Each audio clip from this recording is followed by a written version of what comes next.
তাছাড়া আপনার রাগ হওয়ার কথা না। যে কোনো ভাবে আপনি আলেম, তাতে কি আলেমও শিরিক করছে, এই কারণে আলেমের কাছে খারাপ লাগে।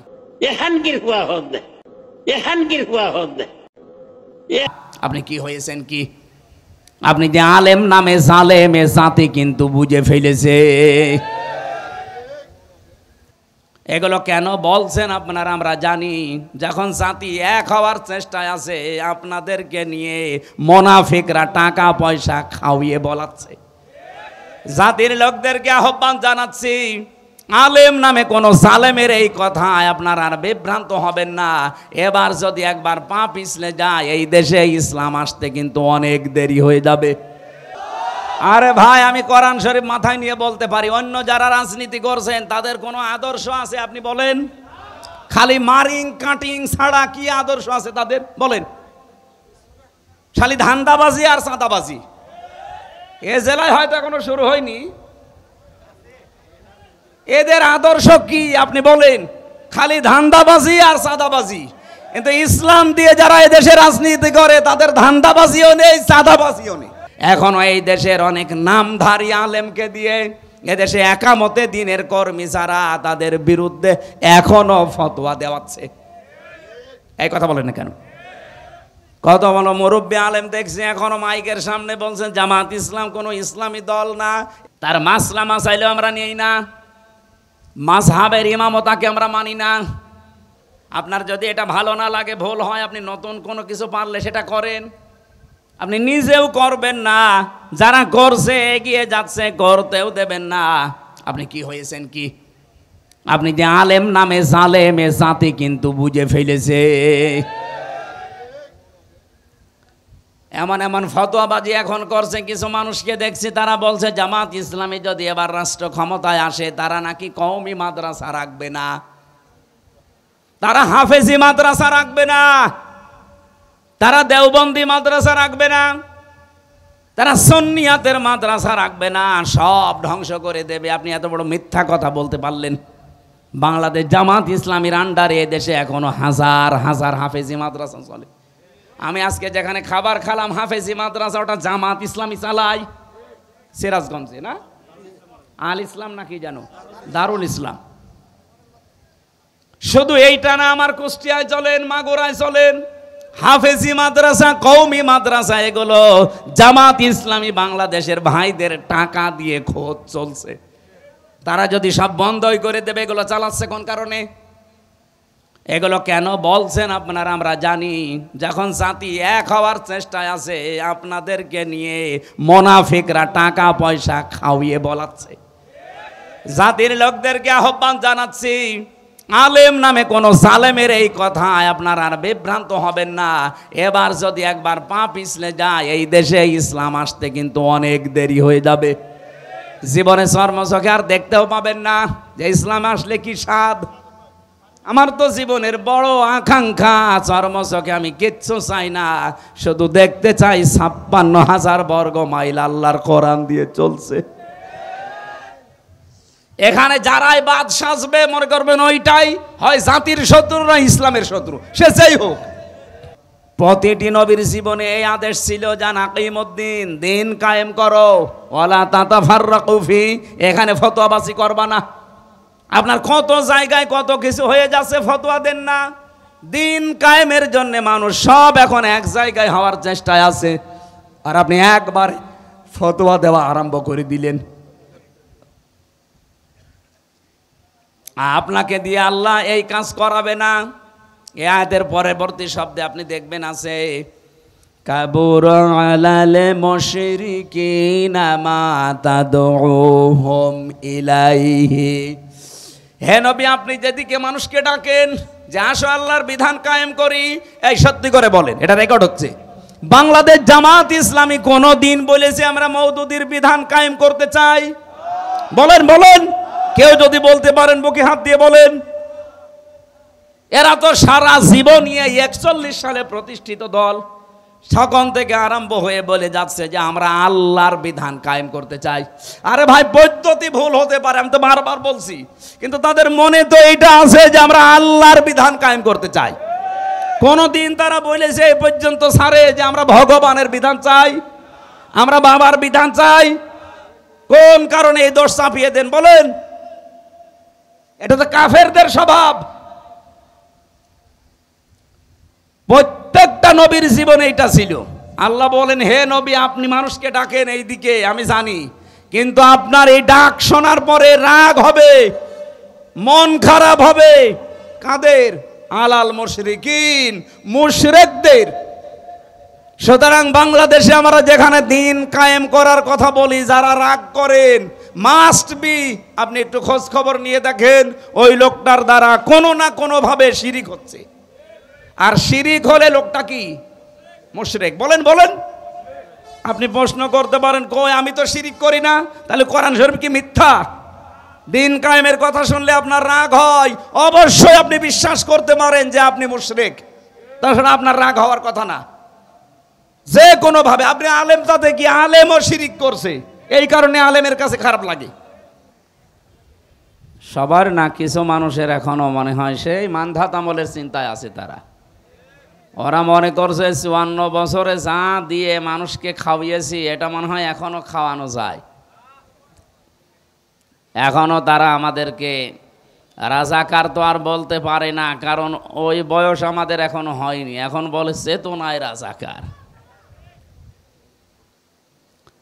বাংলাদেশ জামাতে ইসলামী আপনাদের এই আসনের এখানে এমপি পদপ্রার্থী লিখেছেন কারা? এরা, এটা ঠিক হয়নি। উনি এমপি পদপ্রার্থী না, উনি নমিনি। বাংলাদেশ জামাত ইসলামী থেকে যে 300 জনকে এ সারা দেশে নমিনেশন দেওয়া হয়েছে, এরা একটাও পদপ্রার্থী না। আমরা কেউ পদ চেয়ে নেইনি। এমনকি আমরা নিজেরা যেদিন নাম ঘোষণা দেয় তার 1 মিনিট আগেও জানতাম না যে আমার নাম আসবে। ওনারে জিজ্ঞাসা করেন উনি জানতো কিনা? আমি তো নিজে জানতাম না। সারা দেশের অবস্থা এইটা, বিশেষ করে বাংলাদেশ জামাত ইসলামী থেকে। হ্যাঁ, পদপ্রার্থী হতে পারে অন্য দলের, যারা এই পদ পাওয়ার জন্যে মারামারি করে দেখেন সামনে মরে যাবে। আপনি কি মনে করছেন? বাংলাদেশ জামাত ইসলামী এখন একটা ব্র্যান্ড, তামাম দুনিয়া এখন তাদেরকে এই যে কোনো কিছুর উপরে তাদের লোভ নেই, এটা প্রমাণ হয়ে গেছে। যদি জোর করে নেওয়ার সিস্টেম ইসলামে থাকতো, জাহাঙ্গীরনগর বিশ্ববিদ্যালয়ে 21 জন হয়েছে শিবিরের, শুধু ভিপি বাদ দিয়ে। এটা শয়তানও বিশ্বাস করে না, কিন্তু এখন বিশ্বাস করা লাগছে। কি কথা বলে না কেন? অন্যান্য যারা এখন ফতোয়া দিচ্ছেন যে আমাদের মতো এরাও সাধারণ রাজনৈতিক দল, এরাও দুনিয়াদার না। আমরা দুনিয়াদার হলে আরও আগের থেকে এদেশ আপনারা যা করছেন এভাবে করলে দখল করে ফেলতাম। 1 বছর 1 মাসে আমরা অলরেডি প্রমাণ দিয়ে ফেলেছি যে শুধু দুনিয়ার জন্য আমরা রাজনীতি করি না, জামাত কর্মী মানে সমাজকর্মী। এটা কি ওয়াজ করে বোঝানো লাগবে? আপনার হয়তো রাগ হতে পারে, কিন্তু এটা বাস্তব। জামাত কর্মী হতে হলে আপনাকে আগে সমাজকর্মী হওয়া লাগবে। সুতরাং অধ্যক্ষ মাওলানা শাহিনুর আলম, উনি এমপি পদপ্রার্থী না, উনি নমিনি। এটা আর আগামীতে কেউ লিখবেন না। অন্যান্য যারা দলে আছেন আপনারা লিখতে পারেন, আপনারা তো মারামারি করবেন আমরা জানি। আমার আসনে 4 জন অলরেডি শুরু করে দিয়েছে, এখন যে কি হবে আল্লাহ জানে। 4 জন থেকে তো আর তারেক জিয়া দেবে না, হয়তো 1 জনকে দেবে, আর বাকি 3 জন আমার দলে চলে আসবে। আলহামদুলিল্লাহ।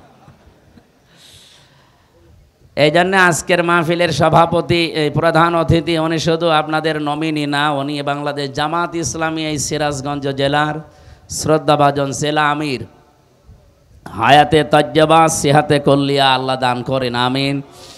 আলোচনা রাখলেন মাওলানা মুফতি হাফিজুর রহমান জিহাদি, মাওলানা মুফতি আলী আসগার রশিদি, মাওলানা ফরিদুল ইসলাম। সম্মানিত তত্ত্বাবধায়ক যিনি এখানে আছেন মাওলানা আব্দুল আওয়াল সহ এই মাহফিলের বরেণ্য সদস্য যারা। আমরা বহু মিলাদ মাহফিল শুনেছি জীবনে, সিরাত মাহফিল শুনেছি কিন্তু খুব কম। সিরাতের নামে যেগুলো হয় আমাদের দেশে, আসলে এটা সিরাতের ভেতরে পড়ে না। ওই নবীর জন্মের আগের কাহিনী বলা হয়। সিরাত মানে জীবন চরিত্র। তো জীবন যখন শুরু হবে সেখান থেকে তো আপনি আলোচনা আরম্ভ করতে পারেন। আপনি আরম্ভ করেছেন সে মান্ধাত আমলের, নবীজির জন্মই হয়নি, ওইটাকে আপনি মিলাদ বলতে পারেন। কিন্তু মিলাদুন নবী সাল্লাল্লাহু আলাইহি সাল্লাম নাম দিয়ে যে ঈদে মিলাদুন নবী বানিয়েছেন, এটা কিন্তু বেদাত ভাই, এটা ইসলামে নেই। যদিও এই সমস্ত কথাগুলো আমাদের এই রাজশাহী বিভাগ, খুলনা বিভাগ, এ বিভাগে না বললেও সমস্যা নেই, কারণ এই এলাকার মানুষ অত ঝামেলা না, এগুলো চলে বেশি চট্টগ্রাম আর সিলেটে, পাগল হয়ে যায়। অথচ যেটার জন্য পাগল হওয়ার কথা ওইটার জন্য কিন্তু পাগল হয় না। আপনি মিলাদুন নবী নাম দেন, পৃথিবীতে আল্লাহ পাক দুইটা ঈদ দিয়েছেন আমাদের জন্য, একটা ঈদুল আজহা, ঈদুল ফিতর, এর বাইরে কোনো ঈদ নেই। যদি কেউ নতুন করে ইসলামে কিছু প্রবেশ করায় সে কাফের, বলেন। ইসলাম থেকে কেউ যদি কিছু বাদ দিতে চায় সেও কাফের। ইসলাম থেকে দেশে এই 54 বছরে বহু কিছু অনেকে বাদ দিতে চেয়েছে, আমি কি এটা বানিয়ে বললাম? বাদ দিতে চাইনি। এই যে মেরাজের যে সম্পত্তি, ছেলে যদি 2 টাকা পায় মেয়ে 1 টাকা পাবে, এই নিয়মটা বানিয়েছে কে? এইটা পর্যন্ত অনেকে তুলে দেওয়ার চেষ্টা ছিল। তাহলে ইসলামের যেটা আছে ওটা যদি কেউ তুলে বাদ দিতে চায় সে কিন্তু কাফের হয়ে যাবে না, এটা রিভাব দেওয়া লাগবে। কারা আছে দায়িত্বে? রিভাব দেন, আওয়াজ বাড়িয়ে দেন, গলা বসে যাচ্ছে। ইসলামের ভেতরে নতুন কিছু যদি কেউ প্রবেশ করাতে চায় এই 92% মুসলমানের দেশে, সেও কি? এই এদিকে তাকান, কোন দিকে তাকিয়ে আছেন? ডক্টর মোহাম্মদ ইউনূস, 2 জন নবীর নাম তার, মোহাম্মদ আর কি, 2 নবীর নাম নিয়ে আপনি 1 বছর 1 মাস পার করে ফেললেন। কি করছেন আপনি? আর আপনি এখন গানের মাস্টার নিয়োগ দিচ্ছেন, শরীর চর্চার মাস্টার নিয়োগ দিচ্ছেন। কেন এখন 1 থেকে 5 পর্যন্ত একটা আলেম নিয়োগ দেওয়া যায় না কোরআন শেখানোর জন্যে? 92% মুসলমান এটা আমরা চাই না, বলেন বলেন। কারা এ দাবি করেন সরকারের কাছে দেখি? লিল্লাহে তাকবীর। দেখেন তো, হাত তোলেনি কে? দেখেন, এই দাবি আমাদের সবার। সুতরাং আমরা জানি মিডিয়ার মাধ্যমে তাদের কাছে পৌঁছাবে। আমরা খুব তাড়াতাড়ি গানের মাস্টার যেমন নিয়েছেন, নাচের মাস্টার নিয়েছেন, শরীর চর্চার মাস্টার নিয়েছেন, 1 থেকে 5 পর্যন্ত একজন আলেম কোরআন শিক্ষার মাস্টার নেওয়া লাগবে। এটা যদি ওনার কানে নাও যায় আরো সে চলে গেছে ইনশাআল্লাহ। এই জন্য ইসলামের ভেতরে নতুন কিছু প্রবেশ করাবেন না, যা আছে ইসলাম এইটাই। ঈদে মিলাদুন নবী পালন করাও জায়েজ নেই, এটা বানানোও জায়েজ নেই, এটা স্পষ্ট বেদাত। আশা করছি এ বিষয়ে সতর্ক থাকবেন। মিলাদ শব্দের শাব্দিক অর্থ যেটা, এটাও যদি মানুষ একটু মেনে চলতো তাও তো অন্তত বলতাম যে আসেন আমরা মিলাদ পড়ি। মিলাদ মানে কি? জন্ম। বিলাদুন থেকে এসেছে। মিলাদ মানে কি? জন্ম। নবীজির জন্মের সময় যে কাহিনীগুলো আমরা দেখেছি, একটা কাহিনী আমাদের জীবনে পাওয়া যায় না। বিশ্বনবীর জন্মের সময় সিরাত ইবনে হিশাম বলছে, নবীজি জন্মের পরে 3 জন মহিলার দুধ পান করেছিলেন। তার নিজের মা হজরতে আমেনা, 2 নম্বরে উম্মে আইমান নামে এক দাসীর, 3 নম্বরে মুহাম্মাদুর রাসূলুল্লাহ দুধ পান করেছিলেন হালিমাতু সাদিয়া রাদিয়াল্লাহু তাআলা আনহা। এ মহিলা তখনও পর্যন্ত মুশরিকা ছিল। নিজে বর্ণনা করছে সিরাত ইবনে হিশামে যে আমি মুহাম্মদকে কোলে তুলে আমার ডান স্তন দিলাম, সে পান করেছে, বাম স্তন দিলাম, সে মুখ বের করে নিয়েছে। যতবার মুখ লাগালাম ততবার আমার স্তন থেকে মুখ বের করে নিয়েছে। চোখের ইশারা দিয়ে যেন আমাকে জানাতে চাই, মা হালিমা জোর করেন কেন? ডান স্তন এটা আমার অধিকার ছিল, আমি পান করেছি। বাম স্তন এটা আমার অধিকার না, এটা আমার দুধ ভাই আব্দুল্লাহর অধিকার। পৃথিবীতে আমি ভাইয়ের হক নষ্ট করার জন্য আসি না, এসেছি ভাইয়ের হক ফিরিয়ে দেওয়ার জন্যে। ও সিরাজগঞ্জবাসী, যেই নবীর জীবনী শোনার জন্য বসে আছেন, মিলাদ পড়তে আপনি পাগল। মিলাদের প্রথম তো এইটা যে মিলাদ মানে জন্ম, তিনি জন্ম নিয়ে কি করলে আপনি দেখেন, ভাইয়ের হক ফিরিয়ে দেয় মায়ের কোলে বসে। আর সেই নবীর উম্মত আমরা যারা যত বড় হচ্ছে তত ভাইয়ের হক মারার জম হচ্ছি। কি মিলাদ পড়েন আপনি? নবীজি এখানে ভাই বলতে শুধু দুধ ভাই, আপন ভাই না। আল মুসলিম আখুল মুসলিম, মুসলমান মুসলমানের, বলেন বলেন, 6টা হক তার উপরে আপনার আছে, আপনার উপরেও তার 6টা হক আছে। এই 6টা হক আপনাকে পালন করা লাগবে। 1 নম্বরে তাকে দেখলেই সালাম দেওয়া লাগবে। এটা আজ কিন্তু উঠে গেছে দেশ থেকে, সালাম আমরা দেই শুধু দলীয় লোক দেখে। এই কথা বলছেন না কেন? অনেক মানুষের অভ্যাস হচ্ছে আগে টুপি দেখে যে আমার দল কিনা, জব্বা দেখে, জামা দেখে, শরীরে পোশাক আশাক দেখে তারপরে বলে আসসালামু আলাইকুম। সালাম দেওয়া লাগবে এ লোকটা দল দেখে না মুসলমান দেখে।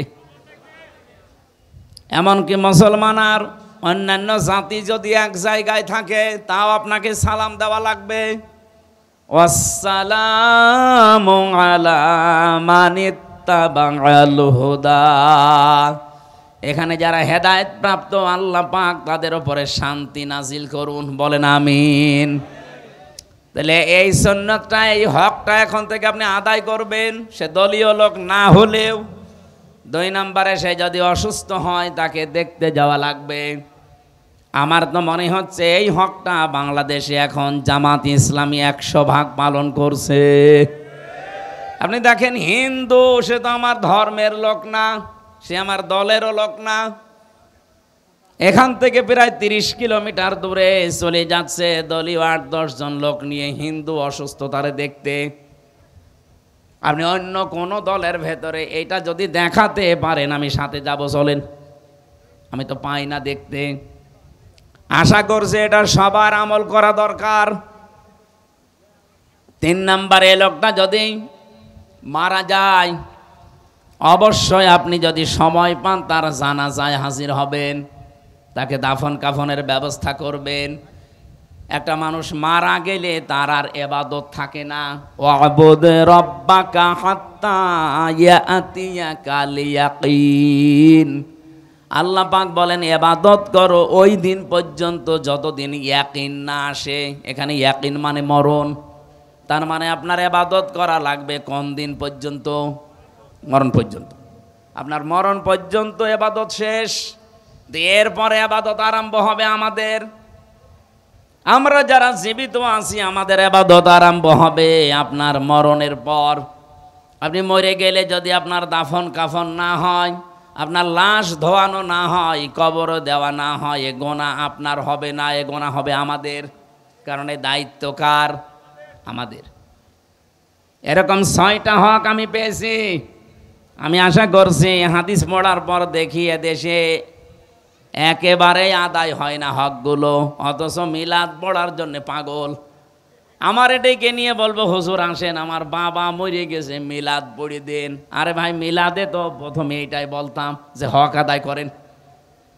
যেই নবীর মিলাদ মানে জন্ম শোনার জন্য আপনি পাগল, সেই নবী জন্ম নিয়ে এই কাজ করেছিলেন, আর আপনি কি করেন? মিলাদটা যাই তাই গেল, যা আমরা বলি তা তো মানি না। সিরাত তো আরো অবস্থা খারাপ।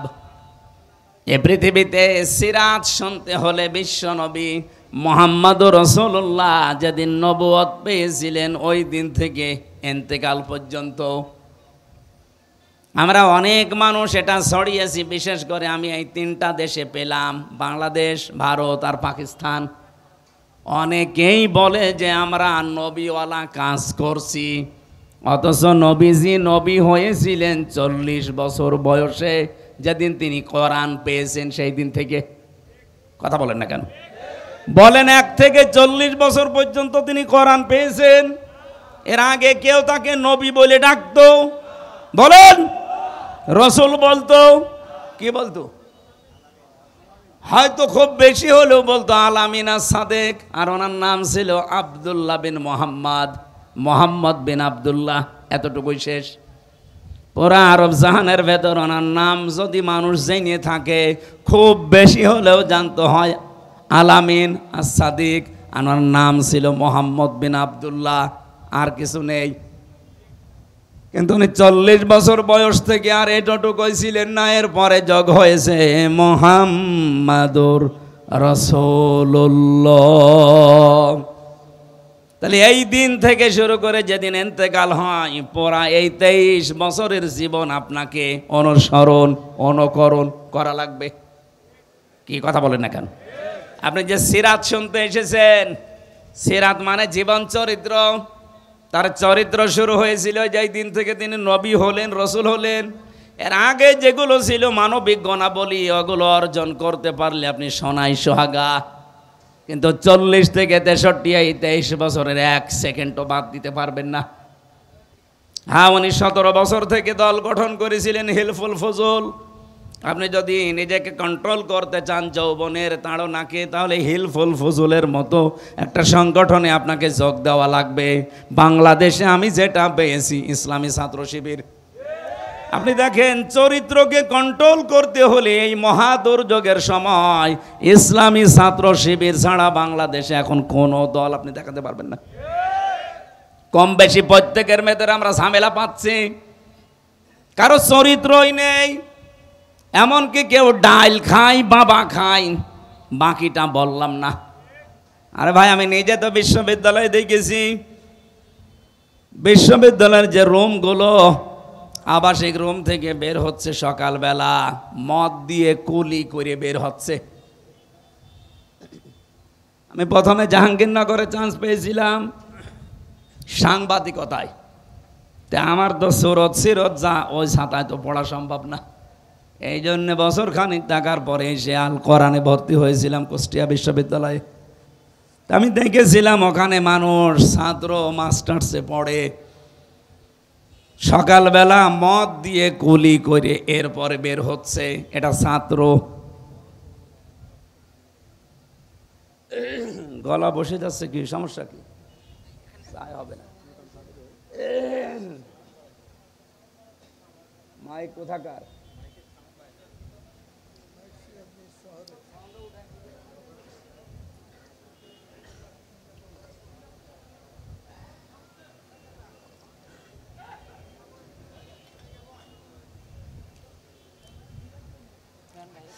আমার ভাইরা, আমি কাটসাট কথা বলি কারো মন পাওয়ার জন্যে, কারো খুশি হওয়ার জন্যে না। এদেশে এখন যা চলছে, আপনি যদি চরিত্রকে বাঁচাতে চান, ছেলেদেরকে মেয়েদেরকে ছাত্র শিবিরে ছাত্রী সংস্থায় চোখ কান বুঝে দিয়ে দেন, নয়তো পারবেন না। কারণ এখন চলছে কি দেখছেন, ওপেন চলছে সব। এই কঠিন মুহূর্তে আপনার সন্তানকে আপনি বাঁচাতে পারেন শুধু এই 2টা সংগঠনে দেন, আমি গ্যারান্টি দিব আপনি পারবেন। ঢাকাতে সেখানে নামাজ পড়াতাম জমার, একজন নাস্তিক বামপন্থী রাজনীতি করে মুরব্বী হয়ে গেছে। গোপনে একদিন এসে আমার বাসাতে কলিং বেল টিপ দিয়ে, আমি তো চেহারা দেখেই বুঝে ফেলেছি যে এ শয়তান মার্কা লোক, কারণ চেহারা দেখলে কিছু বোঝা যায়। দাড়ি গোপ কিচ্ছু নেই। আমার এখানে এসেছে, তাও সিগারেট খেয়ে ফেলে দিল, দেখলাম সিসি ক্যামেরায় সব দেখা যাচ্ছে। হুজুরের কাছে একটু মানুষ দোয়া দরুদ পড়িয়ে আসে, ও দোয়া দরুদ নেই, সিগারেট টানতে টানতে। নাস্তা করালাম, কি আপনার কি সমস্যা? বলছে আপনি তো আমাদের ইমাম, আমি নামাজ পড়তে আসি অনেক দূর থেকে, জমান নামাজ। আপনি একটা শিবিরের কোনো দায়িত্বশীল ছেলেরে খুঁজে দেন, আমার মেয়েটাকে প্রাইভেট পড়াবো। মেয়ে আমার বিশ্ববিদ্যালয় 2nd ইয়ারে পড়ে। চিন্তা করলাম এত বড় মেয়েকে পড়াতে চাই শিবিরের ছেলের কাছে। পরিচয় নিলাম পড়াটা, দেখলাম উনি বামপন্থী রাজনীতি করে, মুরব্বী হয়ে গেছে একেবারে। আমি ওনারে বললাম, সত্যি কথা বলেন তো, বাংলাদেশে প্রায় 75টার উপরে দল এখন কাজ করছে, 73টার উপরে বিভিন্ন দলের ছাত্র সংগঠন আছে তাদের। আপনি কোনো দলের নাম বললেন না, ছাত্র শিবিরের ছেলে খুঁজতে চান কেন?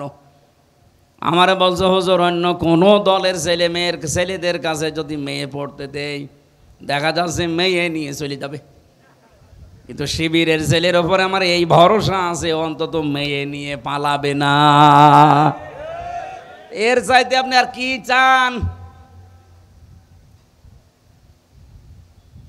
আজকে একটা টক শো দেখছিলাম আসার সময়, সবচাইতে বড় দল বলে যারা লাফায় না, তাদের একজন কেন্দ্রীয় নেতা, সে বলছে আমার 2 জন ভাতিজা ঢাকা বিশ্ববিদ্যালয়ে পড়ে, তারা ওই ডাকসুতে শিবিরকে ভোট দিয়েছে। আমি জিজ্ঞাসা করলাম যে তোরা আমার ভাতিজা আর তোরা শিবিরকে ভোট দিলি মানে?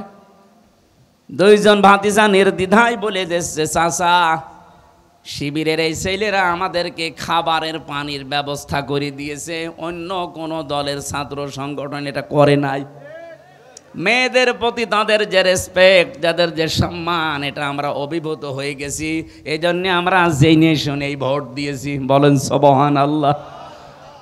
আমি যে দৃশ্যগুলো এখন দেখতে পাচ্ছি, বিশেষ করে ডাকসু আর জাকসুর পরে, কালকে আমি রাজশাহীতে ছিলাম, আমি দেখেছি রাজশাহী তো 1 চান্সে যাবে, চট্টগ্রাম তো আরো আগে যাবে, কারণ সারা বাংলাদেশের ভেতরে সবচাইতে ঘাঁটি চট্টগ্রাম। এরপরে আমার কুষ্টিয়া, ওটা তো আরো বড় ঘাঁটি। আপনি কোথায় বাদ দেবেন? কিছুদিন পরে দেখেন কিছু মানুষ বলতে আরম্ভ করবে আমরা নির্বাচনই চাই না। আমাদের এক মুরব্বী আপা আছেন, ব্যারিস্টার, আমি নাম নিলাম না, উনি আজকে বলছিল যে বিএনপি আমরা কোনোদিন এই ডাকসু নির্বাচন চাইনি, এটা আমাদের উপরে চাপিয়ে দেওয়া হয়েছে। আমার তো মনে হচ্ছে মহিলা কয়দিন পরে এইটাও বলবে যে জাতীয় নির্বাচন আমরা চাইনি, চাপিয়ে দেওয়া হয়েছে। আমি আন্দাজে বলি নাই, আমি একটা থিওরি দেখে বলছি। কোরআনে কারিমে আছে, ইযা জাআ নাসরুল্লাহি ওয়াল ফাত, হে নবী যখন আল্লাহর সাহায্য আসবে তখন আপনি বিজয় দেখতে পাবেন। বিজয় যদি কেউ আল্লাহর দেখতে পায়, 9টা জিনিস সে দেখতে পাবে। কয়টা? আরো জোরে বলেন। এখানে আল্লাহ একটা একটা করে অনেকগুলো দিচ্ছেন, আপনি তাকান। কোরআন শরীফ পড়ে আমি এই 9টা পেয়েছি, যে বিজয় যদি দেখতে পান আপনি এই 9টা জিনিস অবশ্যই দেখতে পাবেন। ওয়ারাইতান নাসা ইয়াদখুলুনা ফি দীনিল্লাহি আফওয়াজা, হে নবী আপনি দেখবেন দলে দলে পালে পালে মানুষ ইসলামে প্রবেশ করছে। আগস্টের 5 তারিখের পর থেকে তো ছিল কম বেশি, ডাকসুর পরে এই 9 সেপ্টেম্বরের পরে দেখেন মানুষ দলে দলে আরম্ভ করেছে। এই কথা বলেন না কেন? এই 7 দিনের জরিপ দেখছেন, 9 থেকে এই 17, মাত্র এই 7 দিনে বাংলাদেশে কত মানুষ অলরেডি ইসলামে সব ফেলে দিয়ে চলে এসেছে। গত শুক্রবারে আমার হাতেই প্রায় 18 জন, তাও মোড়ল সব এলাকার, ওরা এসে বলছে হুজুর এতদিন আমরা মানুষের তৈরি করা আইনের পক্ষে ছিলাম, এখন কি যেন মনে হয়ে গেল এই ডাকসু নির্বাচনের পরে মনটাই পাল্টিয়ে গেল। আমরা এখন আল্লাহর তৈরি করা আইন কায়েমের জন্য চেষ্টা করতে চাই, যেটা সব চাইতে বাংলাদেশে এগিয়ে আছে জামাত ইসলামী। নবীদের হাদিস পড়েছিলাম, আন ইবনে ওমর রাদিয়াল্লাহু তাআলা আনহু قال قال النبي صلى الله عليه وسلم فاتبعوا الصياد الاعظم, নবীজি বলেন যারা ইসলাম কায়েম করতে অগ্রণী ভূমিকা পালন করছে তোমাদের ভেতরে, যাদের দ্বারা ইসলাম কায়েম হওয়া দ্রুত সম্ভব, তোমাদের উচিত হচ্ছে তাদেরকে অনুসরণ করা, পেছনে থাকা। বাংলাদেশে 73টা দল কাজ করছে। আপনার বিবেককে প্রশ্ন করে বলেন, এই মুহূর্তে ইউনিয়ন থেকে শুরু করে আন্তর্জাতিক মহল পর্যন্ত সব জায়গায় ইসলাম যদি এসে যায়, এটা সুচারুরূপে কায়েম করে চালাতে পারে বাংলাদেশ জামাত ইসলামী। অন্য কোনো দলকে দিলে তারা পারবে না, কারণ তাদের ওইভাবে লোক এখনো তৈরি হয়নি। একটা ইউনিয়ন থেকে শুরু করে আন্তর্জাতিক মহল পর্যন্ত প্রত্যেকটা জায়গায় সৎ, যোগ্য এবং নির্ভীক লোক তৈরি হয়ে গেছে জামাত ইসলামীতে। তাহলে হাদিস ছিল কি, ফাত্তাবিউস সিওয়াদাল আযম, যারা দুনিয়াতে তাড়াতাড়ি ইসলাম কায়েম করতে পারে তোমরা তাদেরকে সাপোর্ট করো, ইত্তেবা করো, অনুসরণ করো। তাই আমি তার বানিয়ে বলছি না, মিলে যাচ্ছে এই জন্যে বলছি। বলেন আপনার সাথে নাম মিললে আমি কি হাদিস বানাবো? হুজুর আমাদের নাম বলতে পারেন না, তা আপনার নাম আছে, আমি কি জোর করে আপনার নাম এখানে ঢোকাবো? যাদের ঢুকতেছে তাদের ঢুকিয়ে দিলাম, আপনার তো ঢোকে না। আমার ভাইরা কথাগুলো বিবেকের আয়না দিয়ে একটু ভাবেন। কি অ্যাম্বুলেন্স? গাড়িটা ছেড়ে দিন, গাড়িটা ছেড়ে দিন, তাড়াতাড়ি ছেড়ে দিন। সুবহানাল্লাহ আলহামদুলিল্লাহ লা ইলাহা ইল্লাল্লাহ, সুবহানাল্লাহ আলহামদুলিল্লাহ লা ইলাহা ইল্লাল্লাহ।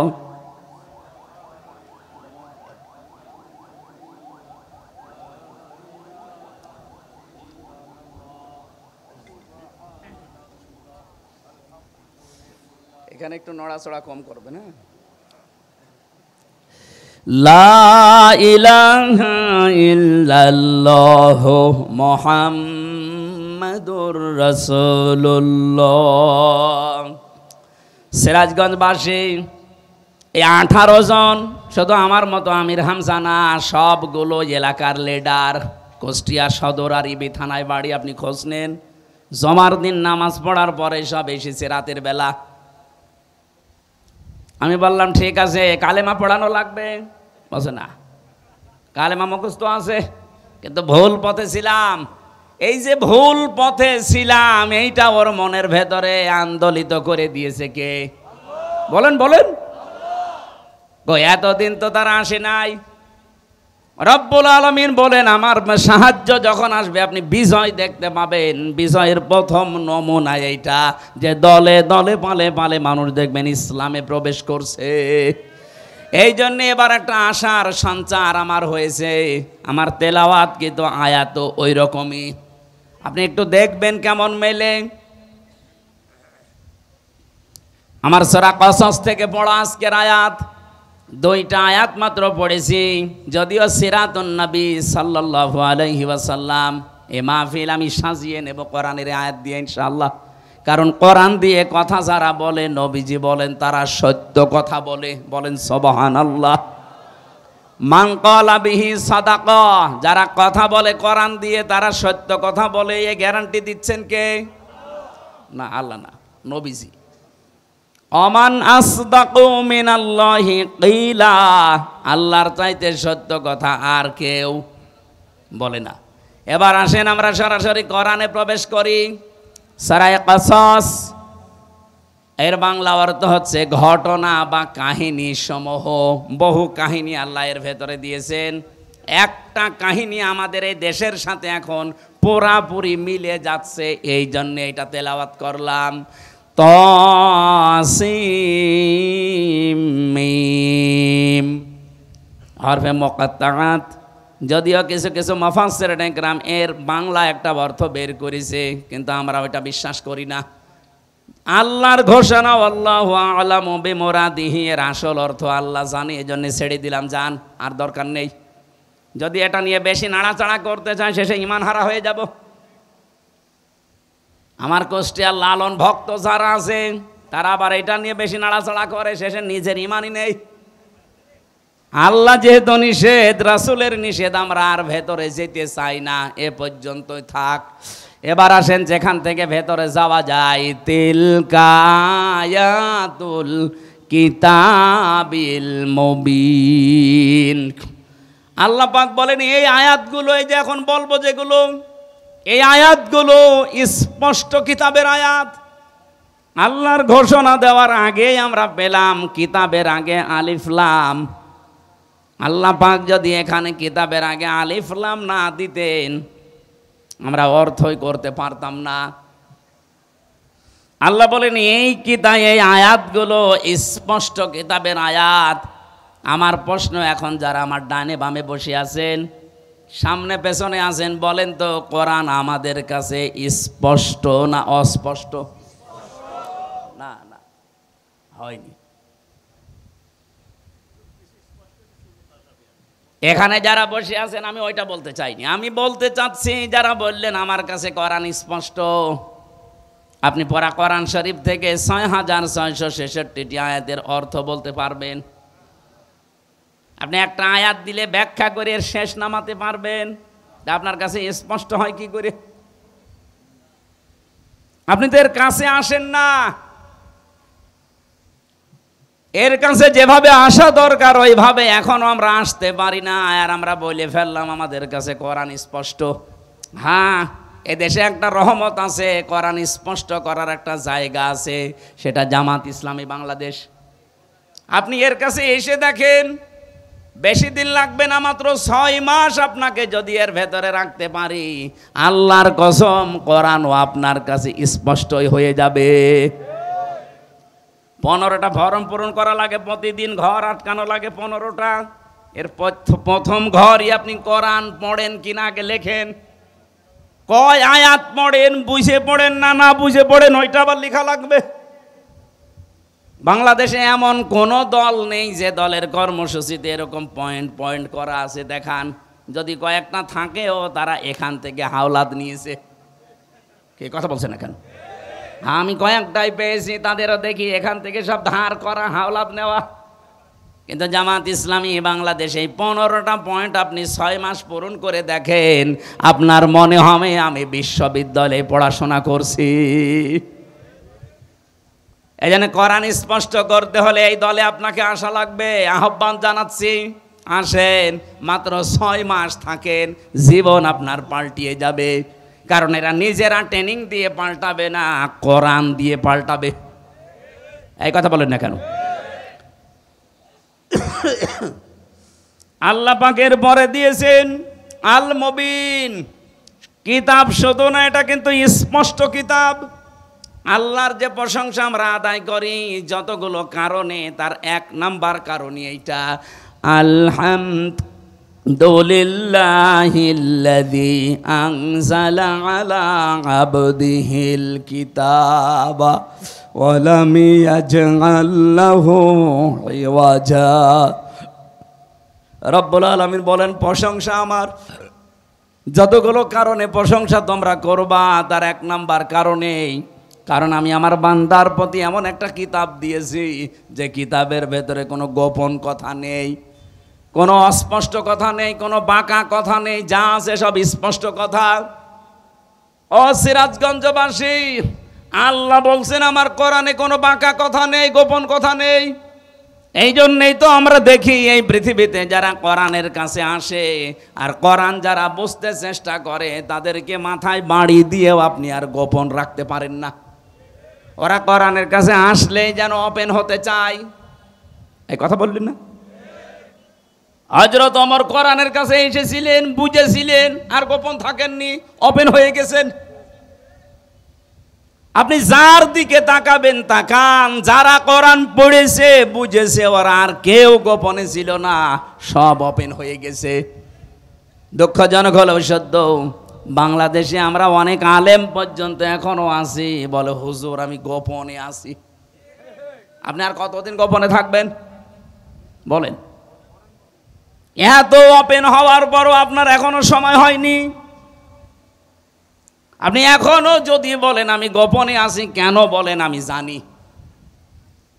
সেদিন আমাকে ঢাকা থেকে একজন বলছিল, হুজুর যেভাবে কথা বলা আরম্ভ করেছেন, আমারও মনে চায় আমি স্পষ্টভাবে প্রকাশ্যে কোরআনের পক্ষে কাজ করি, কিন্তু মনের ভেতরে একটা ভয়, যদি এবার ইসলাম না আসে তাহলে আমার ইমামতি থাকবে তো। আরে শয়তান, ওই ইমামতি নিয়ে আস।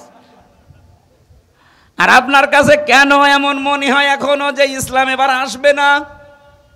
বলেন, কোন ছেলে যদি মাইক হাতে নিয়ে এলাকার মানুষকে বলে যে আমার বাবার জমি আমি পাই কি না পাই আমার সন্দেহ লাগে, তাহলে এটা কি বৈধ সন্তান না অবৈধ? আরো জোরে বলেন। লোকজন বলবে না যে তোর বাবার সম্পত্তি তুই পাবি না, মানে এলাকার লোক পাবে। 92% মুসলমান এই দেশে, যে ঝড় উঠেছে। আরে শুধুমাত্র সিরাজগঞ্জের এই সদর থানা না, সারা বাংলাদেশের 630টা থানায় আমার কম বেশি এখন যাওয়া।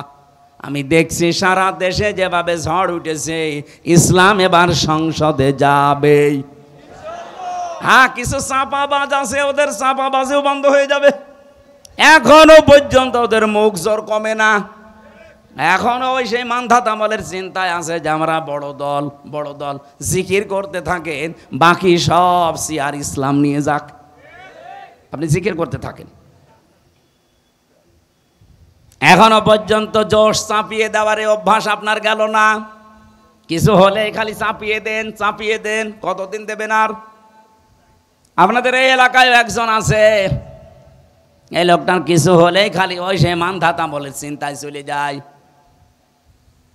এখনো যদি কেউ আমাদেরকে রাজাকার বলতে চান, আমার মনে হয় ওই লোকটার মুখ এই ফজু পাগলার মতো আগুন ধরিয়ে দেওয়া দরকার।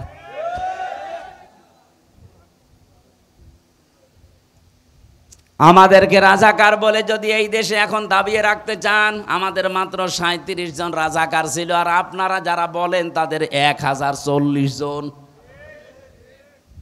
ঝাঁঝর যদি সইকে বলে তোর পেছনে ফোঁটা, কি করবেন বলেন তো?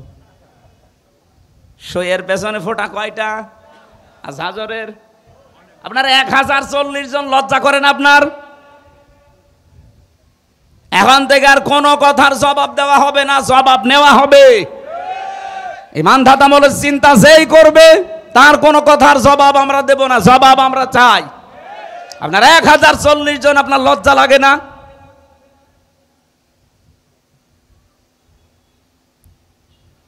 ও সিরাজগঞ্জবাসী, হ্যাঁ আমি জানি অনেকের মন খারাপ হবে, সত্য কথা শুনলে সবার কাছে ভালো লাগে না। এটাই যে আলেমগুলো এখনো দোদুল্যমান অবস্থায় আছেন। আপনি কি কিতাব পড়ে আলেম হয়েছেন? কোরআন বলছে আয়াতুল কিতাবিল মুবিন, এটা স্পষ্ট কিতাবের আয়াত। যারা এর কাছে আসে পড়ে তারা স্পষ্ট হতে চায়, ওপেন হতে চায়। আর আপনি এখনো বলেন যদি পাস না করি আমার ইমামতি থাকবে। তো এই জন্য গোপনে আসি। থাকেন আপনি গোপনে। ইসলাম এবার আসবে, হয় আপনাকে নিয়ে নয় আপনাকে বাদ দিয়ে। এই কথা বলেন, ইসলাম এবার আসবেই, হয় আপনাকে নিয়ে আসবে না আপনাকে বাদ দিয়ে আসবে। আপনাকে নিয়ে আসলে ভালো।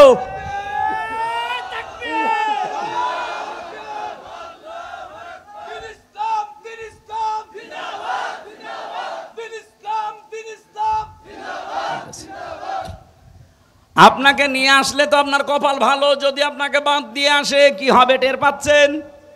তখন এসে বলবেন আমার ইমামতি যেন না যায়। আপনার ইমামতি থাকবে তখন, কারণ আপনি তো মুনাফিক। কথা বলেন না কেন? মুনাফিকের পেছনে তখন নামাজ হবে। এই জন্য আহ্বান জানাচ্ছি, ওপেন হন। এখন আলেমদের, ইমামদের, খতিবদের উচিত, এই যে মুহূর্ত চলছে, এখনো যদি আপনি সেই বলেন আমি আসি সেই 15 বছর আগে, তা আপনি আবার কবে? সেদিন ইমাম সম্মেলন ছিল আমার কুষ্টিয়ার, পুরা জেলার আলেমরা এসেছিল, কয়েক হাজার। কয়েকজনকে আমি প্রশ্ন করেছি যারা এখনো ইসলামের পক্ষে ডাইরেক্ট আসতে পারছেন না। ইসলাম অবশ্যই এবার আসবে, কিন্তু আপনার কি হবে তখন? দেখলাম একবারে 1500ই বলছে আসি এবার। আমরাও চাই সারা বাংলাদেশের কোনো আলেম যেন অন্তত এবার ইসলাম কায়েমের এই পথে পেছনে না থাকে। আলেমরা এবার সামনে থাকবে ইনশাআল্লাহ। কথা বলেন। আপনার দায়িত্ব আছে একটা, আপনি পালন করেন না। আল্লাহ আমাদেরকে একটা আশার বাণী শোনাচ্ছেন। তিলকা নাতলু আলাইকা মিন নাবাই মূসা ওয়া ফিরআউনা বিল হাক্কি লিকাউমিন ইউমিনুন। এটা যে তেলাওয়াত হচ্ছে এটা কিন্তু আমির হামজার তেলাওয়াত না, নাতলু। আল্লাহ বলেন আমি তেলাওয়াত করছি।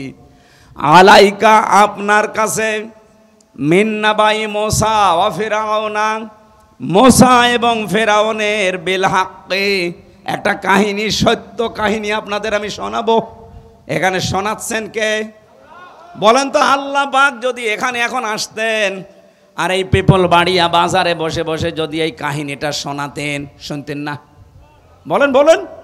আরে উনি শোনাতেন, উনি এখন আসতে পারছেন না, ওনার মানায় না এটা, এই জন্য আমির হামজাকে দিয়ে অ্যাডভার্টাইজ করাচ্ছে। আল্লাহ বলেন আমি যথাযথভাবে একটা কাহিনী, একটা ঘটনা তোমাদেরকে শোনাবো। লিকাউমি ইউমিনুন, যারা বিশ্বাসী তাদের জন্য আমি এই ঘটনাটা শোনাচ্ছি। কি ঘটনা শোনো? ইন্না ফিরআউনা আলা ফিল আরদি, অবশ্যই এই জমিনে একজন ফেরাউন ছিল।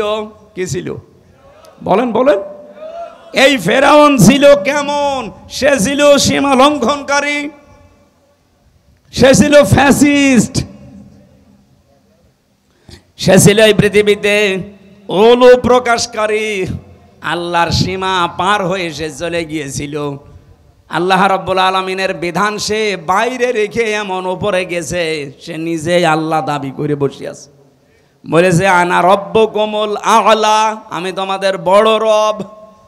এই ঘোষণাটা এস্টাবলিশ করার জন্য ও যা যা হাতে নিয়েছিল, ও শুধু ওই জামানায় হাতে নেয়নি, কিয়ামত পর্যন্ত বহু ফেরাউন দুনিয়া আসবে, তারা ওইটা হাতে নেবে। কি নিয়েছিল আপনি বলেন তো? এক নম্বরে ওয়াজাআলা আহলাহা শিয়া, সে জমিনের ভেতরে বিভিন্ন দল বিদলে মানুষকে বিভক্ত করে রেখেছিল। এই 54 বছরে আমার মনে হয় বহু ফেরাউন এইটা করেছে। টপিওয়ালাদের ভেতরে দেখেন বিভিন্ন জিনিস দিয়ে দল বিদলে বিভক্ত করে রেখেছে। ওর 5 কলি, ওর 3 কলি, ওর উঁচা টুপি, ওর আকিদা ঠিক নেই, এই নাম বলে বলে। অথচ ইসলামের মূল জায়গায় কিন্তু আমরা এক। কেউ কি আমরা কোনোদিন বলেছি যে ফরজ নামাজ 4 রক্ত? বলেন বলেন। রোজা 28টা, এই বলেন না কেন? মূল জায়গায় কিন্তু আমরা ঠিক আছে। এই শাখা প্রশাখা দিয়ে দিয়ে আমাদেরকে দলে বেদলে বিভক্ত করে রেখেছে। এটা ফেরাউনের প্রথম কাজ। বাংলাদেশে যারা করে রেখেছিলেন, আল্লাহর কসম তারাও এক প্রকার ফেরাউন। এখনো সেই ফেরাউনের তৎপরতা থেমে নেই, ও এখনো কাজ চালাচ্ছে। ও হয়তো বিদায় নিয়েছে, কিন্তু ওর চামচারা যারা আছে তাদেরকে দিয়ে এখনো করাচ্ছে। এখনো এই দেশের অনেক নামধারী আলেমকে দিয়ে এদেশে একামতে দিনের কর্মী যারা, তাদের বিরুদ্ধে এখনো ফতোয়া দেওয়াচ্ছে। এই কথা বলেন না কেন? কত বলো মুরব্বী আলেম দেখছি এখনো মাইকের সামনে বলছেন জামাত ইসলাম কোনো ইসলামী দল না, এরা মওদুদিবাদ। মওদুদিবাদ বলে কোনো বাদ দুনিয়ায় আছে স্যার? নেই। আমরা মওদুদি রহমতুল্লাহ আলাইহে তাকে আমরা আমাদের মাযহাবের ইমাম মানি না। মানি না। তার মাসলা মাসাইলেও আমরা নেই না। মাযহাবের ইমামও তাকে আমরা মানি না। তার শুধু যত লেখা আছে একটা বিষয় আমরা নিয়েছি, এই যে গণতান্ত্রিক পদ্ধতিতে ইসলাম কায়েম করা একটা পদ্ধতি। হ্যাঁ, ভুল হতে পারে। আপনার যদি এটা ভালো না লাগে, ভুল হয়, আপনি নতুন কোনো কিছু পারলে সেটা করেন। আপনি নিজেও করবেন না, যারা করছে এগিয়ে যাচ্ছে করতেও দেবেন না। আপনি কি হয়েছেন? কি আপনি যে আলেম নামে জালেম, এ জাতি কিন্তু বুঝে ফেলেছে। এমন এমন ফতোয়াবাজি এখন করছে, কিছু মানুষকে দেখছি তারা বলছে জামাত ইসলামী যদি এবার রাষ্ট্র ক্ষমতায় আসে, তারা নাকি কওমি মাদ্রাসা রাখবে না, তারা হাফেজি মাদ্রাসা রাখবে না, তারা দেওবন্দি মাদ্রাসা রাখবে না, তারা সুন্নিয়াতের মাদ্রাসা রাখবে না, সব ধ্বংস করে দেবে। আপনি এত বড় মিথ্যা কথা বলতে পারলেন? বাংলাদেশ জামাত ইসলামীর আন্ডারে দেশে এখনো হাজার হাজার হাফেজি মাদ্রাসা চলে। আমি আজকে যেখানে খাবার খালাম হাফেজি মাদ্রাসা, ওটা জামাত ইসলামী চালায়, সিরাজগঞ্জে না? আল ইসলাম নাকি জানো, দারুল ইসলাম। শুধু এইটা না, আমার কুষ্টিয়ায় চলেন, মাগুরায় চলেন, হাফেজি মাদ্রাসা, কওমি মাদ্রাসা, এগুলো জামাত ইসলামী বাংলাদেশের ভাইদের টাকা দিয়ে খোঁজ চলছে। তারা যদি সব বন্ধই করে দেবে, এগুলো চালাচ্ছে কোন কারণে? এগুলো কেন বলছেন আপনারা আমরা জানি। যখন জাতি এক হওয়ার চেষ্টায় আছে, আপনাদেরকে নিয়ে মুনাফিকরা টাকা পয়সা খাওয়িয়ে বলাচ্ছে। জাতির লোকদেরকে আহ্বান জানাচ্ছি, আলেম নামে কোন জালেমের এই কথায় আপনারা আর বিভ্রান্ত হবেন না। এবার যদি একবার পা পিছলে যায়, এই দেশে ইসলাম আসতে কিন্তু অনেক দেরি হয়ে যাবে। জীবনে চর্মচোখে আর দেখতেও পাবেন না যে ইসলাম আসলে কি স্বাদ। আমার তো জীবনের বড় আকাঙ্ক্ষা, চর্মচোখে আমি কিচ্ছু চাই না, শুধু দেখতে চাই 56,000 বর্গ মাইল আল্লাহর কোরআন দিয়ে চলছে।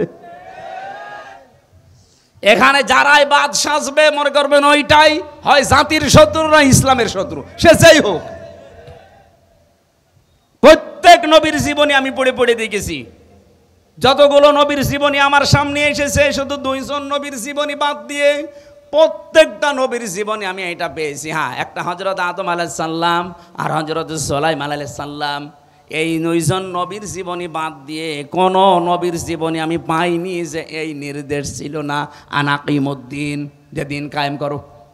প্রতিটি নবীর জীবনে এই আদেশ ছিল যে আনাকিমুদ্দিন, দিন কায়েম করো, ওয়ালা তাতাফাররাকু ফি, এখানে ফতোয়াবাজি করবা না। আপনার কত জায়গায় কত কিছু হয়ে যাচ্ছে, ফতোয়া দেন না। দিন কায়েমের জন্য মানুষ সব এখন এক জায়গায় হওয়ার চেষ্টায় আছে, আর আপনি একবার ফতোয়া দেওয়া আরম্ভ করে দিলেন। আপনাকে দিয়ে আল্লাহ এই কাজ করাবে না। এই আয়াতের পরবর্তী শব্দে আপনি দেখবেন আছে কাবুর আলাল মুশরিকিনা মা তাদউহুম ইলাইহি। হে নবী, আপনি যেদিকে মানুষকে ডাকেন যে আসো আল্লাহর বিধান কায়েম করি, এই সত্যি করে বলেন, এটা রেকর্ড হচ্ছে, বাংলাদেশ জামাত ইসলামী কোন দিন বলেছে আমরা মওদুদির বিধান কায়েম করতে চাই? বলেন বলেন, কেউ যদি বলতে পারেন বুকে হাত দিয়ে বলেন। এরা তো সারা জীবন নিয়ে 41 সালে প্রতিষ্ঠিত দল, তখন থেকে আরম্ভ হয়ে বলে যাচ্ছে যে আমরা আল্লাহর বিধান কায়েম করতে চাই। আরে ভাই, পদ্ধতি ভুল হতে পারে, আমি তো বারবার বলছি, কিন্তু তাদের মনে তো এইটা আছে যে আমরা আল্লাহর বিধান কায়েম করতে চাই। কোনদিন তারা বলেছে এই পর্যন্ত সারে যে আমরা ভগবানের বিধান চাই, আমরা বাবার বিধান চাই? কোন কারণে এই দোষ চাপিয়ে দেন বলেন? এটা তো কাফেরদের স্বভাব। প্রত্যেকটা নবীর জীবনে এটা ছিল। আল্লাহ বলেন, হে নবী, আপনি মানুষকে ডাকেন এই দিকে, আমি জানি, কিন্তু আপনার এই ডাক শোনার পরে রাগ হবে, মন খারাপ হবে। কাদের? আলাল মুশরিকিন, মুশরিকদের। সুতরাং বাংলাদেশে আমরা যেখানে দিন কায়েম করার কথা বলি, যারা রাগ করেন, মাস্ট বি আপনি একটু খোঁজ খবর নিয়ে দেখেন ওই লোকটার দ্বারা কোনো না কোনো ভাবে শিরিক হচ্ছে।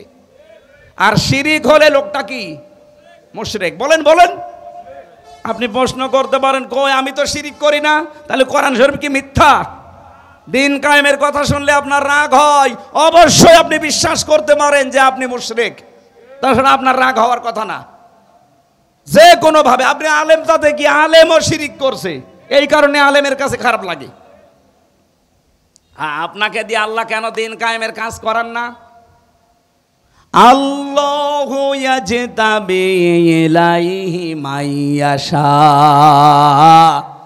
রব্বুল আলামিন বলেন, আমি যাকে মনোনীত করি, আমি যাকে ইজতেবা করি, পছন্দ করি, নির্বাচিত করি, ভালোবাসি, এই মানুষটাকে দিয়ে আমার দিন কায়েমে লাগিয়ে দেই। এদেশে তো কত মানুষ আছে, সবাইকে দিয়ে তো আল্লাহ দিন কায়েমের কাজ করায় না। কাকে দিয়ে করায়? ওয়াহদি ইলাইহি মাইয়ুনিব। যে লোকটা মন থেকে আল্লাহর দিকে ফিরে আসতে চায়, তাকে আল্লাহ স্বাভাবিক জীবন যাপনে রাখে না, তাকে দিন কায়েমের কাজে লাগিয়ে দেয়। সুতরাং আপনি যখন দেখবেন আপনাকে দিন কায়েমের কাজ আল্লাহ অ্যাক্টিভভাবে করাচ্ছে, আপনি বিশ্বাস করতে পারেন সূরা শুরার 13 নম্বর আয়াতের শেষের অংশ অনুযায়ী আল্লাহ আপনাকে মনোনীত করে ফেলেছে। বলেন সুবহানাল্লাহ। আল্লাহ যেন আমাকে আপনাকে এই জায়গায় শামিল করেন, বলেন আমিন। আল্লাহ স্পষ্টভাবে বললেন যে ফেরাউনের প্রথম কাজ ছিল দলে বিদলে বিভক্ত করে রাখতো মানুষকে। ওর একটা উদ্দেশ্য ছিল, কারণ মানুষ যদি দল বিদলে বিভক্ত হয়ে থাকে তাহলে শক্তি হারিয়ে যায়, তখন ও যা মনে চায় তাই করতে পারে। এটা এতদিন এই ফেরাউন হাসিনা করেছে। দেখেন কত দলে বিদলে আমাদের বিভক্ত করে রেখেছিল। এদেশে মানুষ যা, তার চাইতে অনেকের দল বেশি। আমি জেলখানায় একটা লোক পেয়েছিলাম, ও একটা দলের সভাপতি, ওর দলের নাম হচ্ছে আল্লাহর দল, আব্দুল মতিন ওনার নাম। ওনার আমি একদিন বললাম যে ভাই আপনি আল্লাহর দলের সভাপতি, সেক্রেটারি কে? বলছে আমার ছেলে, আর কেউ নেই। সারা বাংলাদেশে উনি সভাপতি, ওনার ছেলে সেক্রেটারি, এই শেষ। এটা হাসিনার করা। দলে বিদলে বিভক্ত করে করে দাদাদের এই হুকুম মতো আমাদেরকে এভাবে করে রেখেছিল। এটা ফেরাউনের নিয়ম। কার নিয়ম? 2 নম্বরে ছিল ইস্তাদঈফু তাইফাতাম মিনহুম, ও দলে বিদলে বিভক্ত করে মানুষদেরকে দুর্বল করে রাখতো।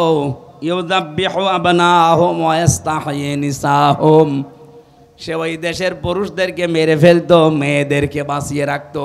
এই আয়াতের 2টা তাফসীর হয়। 1 নম্বরে ওই জামানায় ফেরাউন বহু পুরুষ বাচ্চাকে মেরে ফেলেছিল, কোনোদিন শোনেননি? বলেন বলেন, মেয়েদেরকে যে বাঁচিয়ে রাখতো শোনেননি? তাহলে এখন তাফসীর কিভাবে করবেন? আধুনিক মুফাসসির যারা, তারা আয়াতের তাফসীর করছে এভাবে, যেমন এমন কায়দা ফেরাউন করবে, কিয়ামত পর্যন্ত তো ফেরাউন থাকবে না, কিন্তু ওর পেতাত্তারা থাকবে। ওরা যদি ক্ষমতায় কোনো সময় থাকে, তারা ওই দেশের যারা যোগ্য মানুষ তাদেরকে চেয়ারের পরিবর্তে পেছনে ফেলে রাখবে। আমরা এই দেশে এই 15.5 বছরে এইটাই বেশি দেখেছি। যোগ্য হওয়ার পরেও শাহিনুর আলম ওনার যোগ্যতার সম্পূর্ণ জায়গায় বসতে পারবে না, বসে থাকবে 10 নম্বর চেয়ারে। আমি 1 থেকে মাস্টার্স পর্যন্ত আমার ফার্স্ট ক্লাস ফার্স্ট আছে, অল ফার্স্ট ক্লাস আমার। বলেন আমার জায়গা মতো যাওয়া দরকার, খালি পেছনে দলীয় পরিচয় আছে, এই জন্য আমারে না নিয়ে 80 রোল নাম্বার যার তারে নিয়েছে। এই যে আমাকে ওই জায়গায় না নিয়ে আপনি এই পেছনে ফেলে রাখলেন 80 নাম্বার চেয়ারে, এটা আমাকে মেরে ফেলার শামিল না? এটা করেছিল ফেরাউন। এখনকার ফেরাউনরা এইটা করছে, ওই জামানায় মেরে ফেলতো সরাসরি, আর এখন তার যোগ্যতা সম্পন্ন জায়গায় না যেতে দিয়ে বাধা প্রাপ্ত করে তাকে একটা মেরে ফেলা। 2 নম্বরে মেয়েদেরকে সে বাঁচিয়ে রাখতো। 15.5 বছরে দেখেন ছেলেদের চাকরি হয় না আর মেয়েদের চাকরির অভাব হয় না। ইন্নাহু কানা মিনাল মুফসিদিন, নিশ্চয় সে ছিল ফ্যাসাদ সৃষ্টিকারী, বিশৃঙ্খলা সৃষ্টিকারী, সন্ত্রাসী। এতটুকু আল্লাহ যদি শেষ করে দিতেন, আমরা সত্যি বলছি আয়াত আমরা পড়তাম না। এবার একটা আশার বাণী আল্লাহ আমাদেরকে শুনিয়েছেন, নাকি বলবো না? রব্বুল আলামিন বলেন, নুরিদু আন্নামুন্না, আমি আল্লাহ নিজে ইচ্ছা করলাম। বলেন তো ইচ্ছাটা কার? আরো জোরে। আমি আল্লাহ নিজে ইচ্ছা করলাম, আমি মনন করব। মনন মানে অনুগ্রহ করা, দয়া করা। আমি আল্লাহ একটা ইচ্ছা করলাম যে আমি অনুগ্রহ করব, দয়া করব। আলাল্লাযিনা ইসতাদঈফু ফিল আরদ, তাদের উপরে যাদেরকে ফেরাউন এতদিন দুর্বল করে রেখেছিল। জমিনের উপরে যাদেরকে ফেরাউন দুর্বল করে রেখেছিল, জুলুম করে, অত্যাচার করে, বিভিন্ন পদে উঠতে না দিয়ে এদেরকে দুর্বল করে ফেরাউন রেখেছিল। আমি আল্লাহ একটা ইচ্ছা করলাম, এই দুর্বল পার্টি মুসা আলাইহিস সালামের দল, এদেরকে আমি আল্লাহ কি করব? না জাআলাহুম আইম্মাতান, জাতির নেতা তাদেরকে বানাবো। আপনি ডাকশো আর জাকশো থেকে আরম্ভ আল্লাহ অলরেডি করে দিয়েছে। যে জাকশো জাহাঙ্গীরনগর বিশ্ববিদ্যালয়ের নাম শুনলেই পিটিয়ে মেরে ফেলতো। এমনকি পায়খানার ভেতরে ইশারায় নামাজ পড়া লেগেছে এমন জায়গা। ঢাকা বিশ্ববিদ্যালয়ের মহসিন হলে এই 16 বছর আজান দিতে দেয়নি সালেমরা। ছাত্রলীগের ভাইদের নাকি ঘুমের ডিস্টার্ব হবে, এজন্য ফজরের আজান হইতো না। এবার ডাকশোতে শিবির প্যানেল পাস করার পরে তার পরের দিন মাইকে আজান আরম্ভ হয়েছে। আল্লাহু আকবার, জবান খুলে বলেন আল্লাহু আকবার। আল্লাহর যে ঘোষণা ছিল না জাআলাহুম, তাদেরকে আমি জমিনের নেতা বানাবো। বলেন তো এটা কি আমি বানিয়ে বলছি না হচ্ছে? ওয়ানা জাআলাহুমুল ওয়ারিসিন, এবং এই জমিনের উত্তরাধিকারী আমি আল্লাহ তাদেরকে বানাবো। আমার মনে হচ্ছে আল্লাহ যেন তার সিদ্ধান্ত এখন বাস্তবায়ন আরম্ভ করে দিয়েছে। আর আল্লাহ যদি কোনো কাজের ইচ্ছা করে ওটা কেউ রদ করতে পারে? ইন্না রাব্বাকা ফাআলুল লিমা ইউরিদ, তোমার রব যা চায় তাই করে। অনুমাক্কিনা লাহুম ফিল আরদ, এতটুকু শেষ না, আমি আল্লাহ জমিনে তাদেরকে শাসন ক্ষমতা দেব। কেন দেব? অনুরিয়া ফিরাউন ওয়া হামানা, আমি ফেরাউন আর হামান, হামান মানে মন্ত্রী, মন্ত্রী পরিষদকে ফেরাউনের যারা ছিল তাদেরকে আমি দেখাবো। ও জনদাহুমা, এবং তাদের যে সৈন্যবাহিনী দলের লোক তাদেরকে আমি দেখাবো যে তাদের তোমরা ভয় পেতে, মিনহুম মা কানু ইয়াহদারুন, যাদের উপরে তোমাদের ভয় ছিল এরা আসলে না জানি কি হয়ে যায়, আমি আল্লাহ তোদের দেখাবো যে দেখ আমি পারি। আল্লাহ যেন তার এই সিদ্ধান্ত এবার বাংলার জমিনে বাস্তবায়ন করে, বলেন আমিন। এই কায়দা আল্লাহর জানা আছে না নেই? আর সেই শক্তিও আল্লাহর আছে না নেই? আমাদের আল্লাহর ওপরে আমাদের 100% বিশ্বাস আছে। উনি যা বলেছেন তাই করবেই। উনি আমাদের মতো না, সকালে এক কথা বলে বিকাল আর এক কথা বলে। কথা বললেন না কেন? ওয়াওহাইনা ইলা উম্মি মূসা আন আরদিহি, আল্লাহ পাক বলেন আমি ওহী করেছিলাম মুসা আলাইহিস সালামের মায়ের কাছে যে আমি তোমার সন্তানকে তোমার কাছে ফিরিয়ে দেব।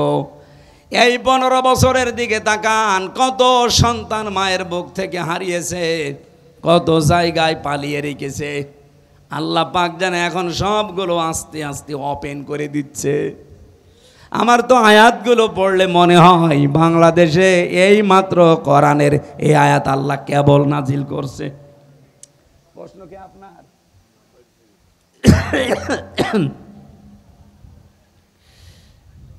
এদেশের মুসলিম হিসাবে ভোট দেওয়া কতটা জরুরি, এটা ফরজ। এখন যে অবস্থা চলছে এটা ফরজ। দলিল সূরা নেসার 85 নম্বর আয়াত, মাই ইয়াশফা শাফাতান হাসানাতা ইয়াকুল্লাহু নাসিবুম মিনহা, কোন মানুষ একটা ভালো কাজে সুপারিশ করলে ও ভালো কাজ করে যা পাবে সুপারিশ করে তাই পাবেন। ভোট দেওয়া সুপারিশ করা একই বিষয়। বাংলাদেশে এবার যদি এই কাজ না হয়ে যারা নাস্তিক, যারা শরিয়া আইন বিশ্বাস করে না, আপনাদের এখানে একজন আছে, ও ঘোষণা দিয়েছে যে শরিয়া আইন আমরা বিশ্বাস করি না। এইরকম মানুষগুলো যদি আসে যারা শরিয়া আইনই বিশ্বাস করে না, শরিয়া আইন সব তুলে দেবে না, তখন বলবেন নামাজ পড়া লাগবে না। আপনি কি করবেন? আপনার তো চেয়ার নেই, বাধ্য হবেন নামাজ না পড়ে থাকতে। জাহাঙ্গীরনগর বিশ্ববিদ্যালয়ে যদি পায়খানার ভেতরে দাঁড়িয়ে নামাজ পড়া লাগে ইশারায় বাংলাদেশে, অথচ সেখানে এখন আল্লাহু আকবার আজান হচ্ছে, সুবহানাল্লাহ বলতে পারেন নাই? ভোট দেওয়া কতটুকু জরুরি? জরুরি মানে এখন যে অবস্থা চলছে এখন ফরজ হয়ে দাঁড়িয়েছে। আসসালামু আলাইকুম।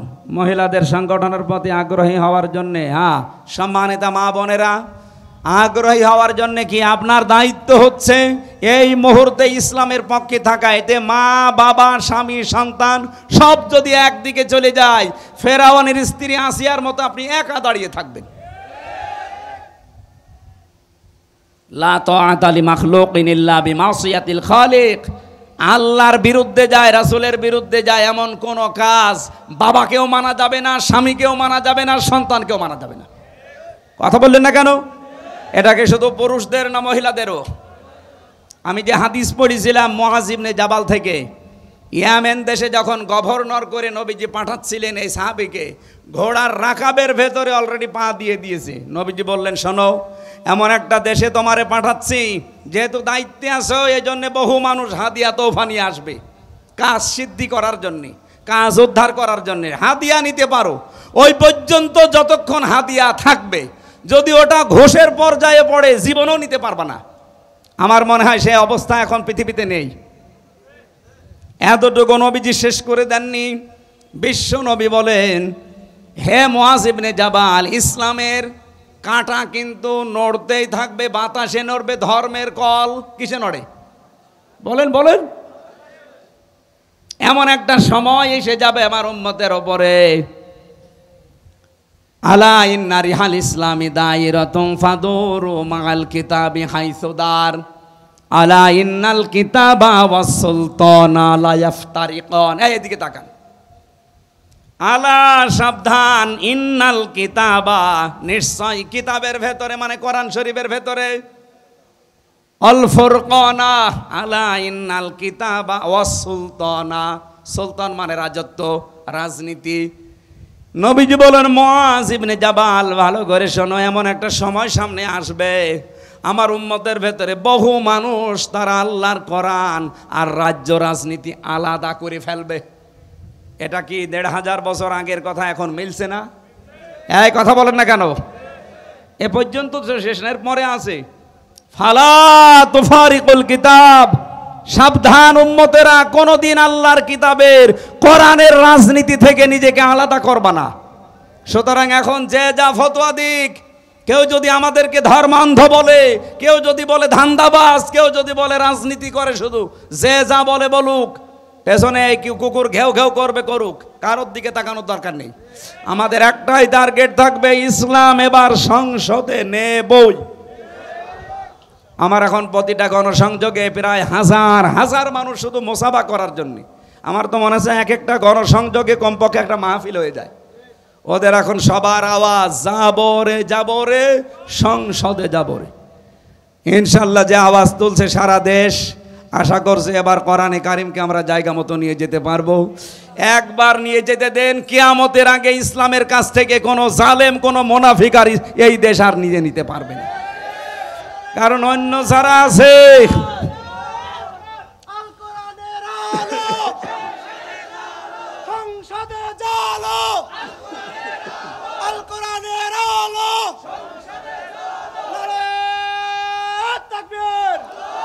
আরে ভাই আমি কোরআন শরীফ মাথায় নিয়ে বলতে পারি, অন্য যারা রাজনীতি করছেন তাদের কোনো আদর্শ আছে আপনি বলেন? খালি মারিং কাটিং ছাড়া কি আদর্শ আছে তাদের বলেন? খালি ধান্দাবাজি আর চাঁদাবাজি। এ জেলায় হয়তো এখনো শুরু হয়নি। এদের আদর্শ কি আপনি বলেন? খালি ধান্দাবাজি আর চাঁদাবাজি। কিন্তু ইসলাম দিয়ে যারা এদেশে রাজনীতি করে তাদের ধান্দাবাজিও নেই, চাঁদাবাজিও নেই। আমি প্রথম শব্দেই বলেছিলাম, জামাত কর্মী, সমাজকর্মী। আল্লাহ রাব্বুল আলামিন, আমরা একটা একটা করে বলতে পারতাম, গলা বসে যাচ্ছে, সকালবেলা থেকে ৫-৬টা করে অনুষ্ঠান। যতটুকুই বলেছি আল্লাহ জানে আয়াতগুলো আমাদেরকে এবার দেখান। আরো জোরে বলেন। সম্মানিত মা বোন যারা এসেছেন, আল্লাহ রাসূলের পথে চলতে গিয়ে পৃথিবীর কারো অনুসরণ করার দরকার নেই। এতে যদি দুনিয়ার সব হারিয়ে যায়, যাক, আল্লাহ আপনাদেরকে হযরতে আসিয়ার মতো যেন কবুল করেন। আল্লাহুম্মা আমিন। লা ইলাহা ইল্লা আনতা সুবহানাক ইন্নী কুনতু মিনাজ জালিমিন। রব্বুল আলামিন, চাতক পাখির মতো এরা এই কাদা জায়গা, ভেজা জায়গায় বসে আছে কোরআনে কারিম শোনার জন্য। এরা এত পাগল, এদেরকে তুমি ওমরের মতো বানিয়ে দাও। সওয়াবগুলো যদি দিয়েই থাকো, কিছু নবীজির রওজায় পৌঁছিয়ে দাও। পৃথিবীর মাটির নিচে যারা ঘুমিয়ে গেল, এদেরকে মাফ করে দাও। মা বাপ আমরা যারা হারিয়ে ফেলেছি, আমাদের মা বাপকে জান্নাতুল ফেরদাউস দিয়ে দাও। এ মাহফিলটা বাস্তবায়নে এই হরিণা পিপল বাড়িয়া বাজারের এলাকার মানুষেরা যেভাবে কষ্ট করেছে, পয়সা দিয়েছে, আল্লাহ তুমি তাদেরকে ওসমানের মতো মঞ্জুর করে নাও।